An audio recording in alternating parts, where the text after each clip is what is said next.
sir, Mm. I just woke up. I ain't trying to go back to sleep. He started laughing. And I'm just sitting here thinking, I'm like, okay. So we get into my freshman year and I'm trying to kill myself. And now I'm in my sophomore year and my life is out of my hands. Mhm. Mhm. I said, what you gonna do, Trey? You gonna go back to the person that you said that you would never be again?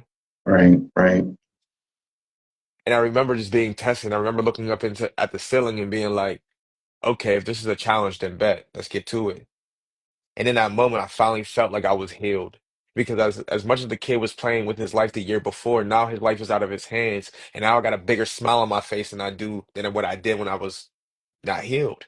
right. Right. And I remember telling myself that I'm going to compound interest. I'm going to compound on my positivity. I don't care what it takes, how painful it is. I'm going to do whatever it takes in order for me to be able to compound interest on my positivity. What does that look like?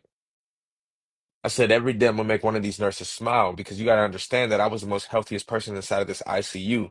See, the guy right next to me, he got hit by a train and survived. The guy diagonal from me got shot in the side of his Adam's apple. And the guy right across from me was in a car accident. I was the healthiest one in that place with a smile on my face, right? But what I noticed was the nurse, every single nurse that came through always had smiles on their faces. I took something from it. I said, if they can do it, I can do it, right? Mhm. Mhm. So it got to a Mhm. point where I was like, I told myself I'm not gonna lose to myself. So how are we gonna battle back? So in that moment, I found myself talking to these people while they were sleeping all the time. Probably made me a little psycho, be honest, a little bit. Now that I think about it, saying it out loud, it wasn't probably wasn't the most sane thing to do, but I was having full-blown conversations with these people because I had no one else to talk to. And in that time process, I started to look at myself in a different light. I'm like, Trey, we can do this, right? They're telling me I can't play football for a full year. I said, bet that. Watch this, right? I came back in 5 months.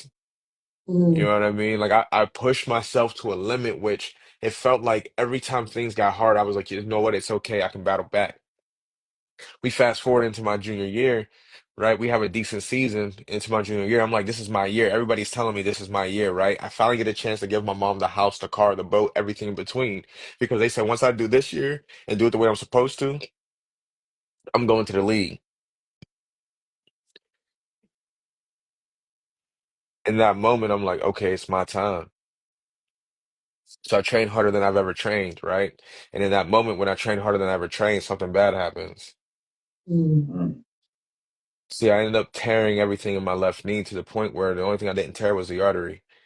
And in that Mhm. moment, I'm starting to think, I'm like, okay, is this football thing really for me? Because it feels like every chance that I got to ever go into the league is now gone.